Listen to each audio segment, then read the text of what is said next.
lakini hata kama iliisha, anyway, I'll speak about it. I know already people have moved on and they are okay that it ended, but for me bado still niko na kale ka uchungu.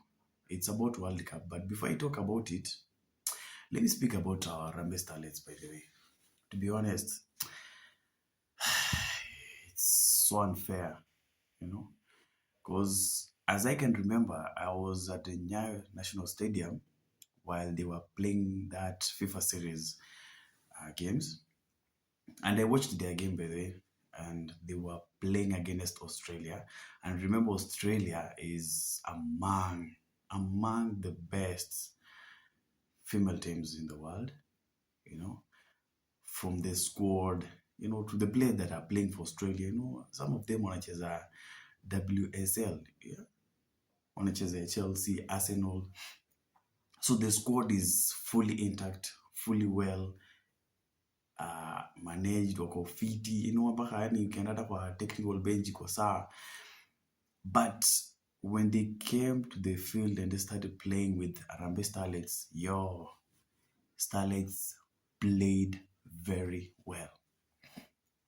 Honestly speaking, they played, as much as yes, they lost that game 2-0, but from the control, midfield, even shot on targets were there. They were there. It's just ile luck ya mabao haikuwa, but they were there. And then here come, wanafika kwa WAFCON, they just played like they've never played football. Until you wonder, I think, to my own understanding or to my own research, I will say mentally they were not okay. They were so unsettled mentally. Physically walikuwa sawa, tactically they were okay. Even I could watch the way they were playing with Senegal, Morocco, Algeria. Like, before even the tournament started, I said, niko na hopes kwao. Because I knew from FIFA series, the way they played, if you compared the way they played during the FIFA series, ukiwa later to the WAFCON, expectations were high.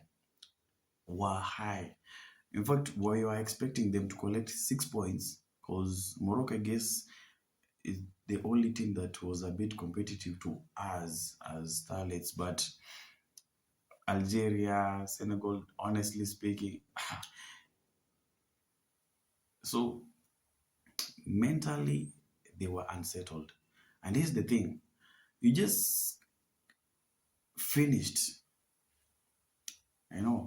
having a brief with both the FKF president and then the president himself of the country, plus the minister of sports, on your allowances and everything. And then mnatoka nje, still nothing has come in your phones or in your accounts. Already that's a mental disturbance. Hata mkiambiwa hata sijui mna travel mwende France, still you won't play the way you were expecting to play. And I feel like hata venye walienda kule, there's something will come up. Yeah, there's something will come up. Mtasikia ka report like they were not paid their allowances, which is so sad. Until when?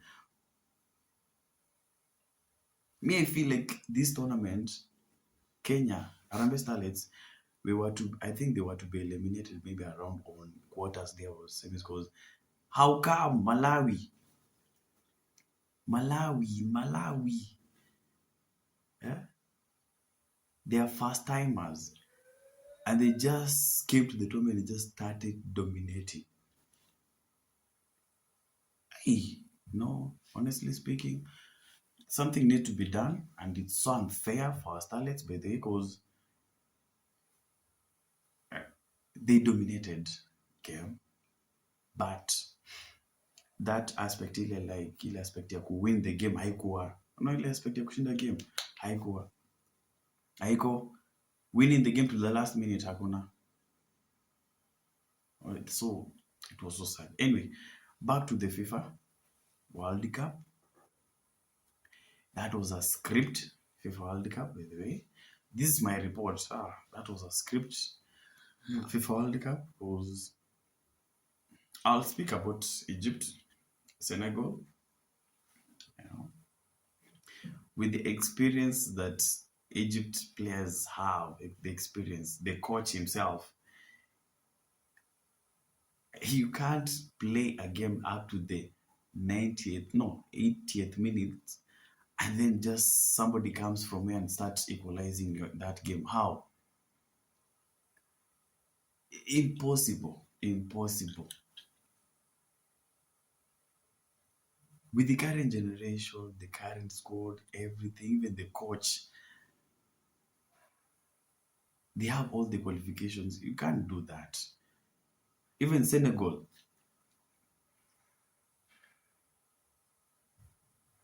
okay, okay, I will say yes, maybe it was Africa, but let's go to the semis. England versus Argentina. Tuchel is such an experienced coach. Eh? Now, when you look at Declan Rice, he's a player who does 90 minutes plus, to be honest. Now, you put Jude Bellingham on bench, hana yellow, hana nini, but tumeweka bench, to be honest. So I guess it was a script that was played because Declan Rice, it's a 90 plus minutes player. Jude Bellingham, the same. He can play up to the 90th minutes, but he was not in the game. He came to the second half.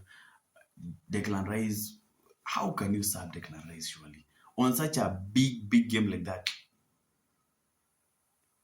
And then when you come to the defense, look at the players by the height. Argentina, the players are short, but England have tall players.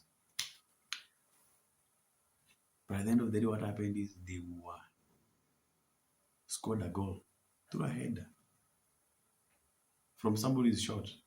So you wonder.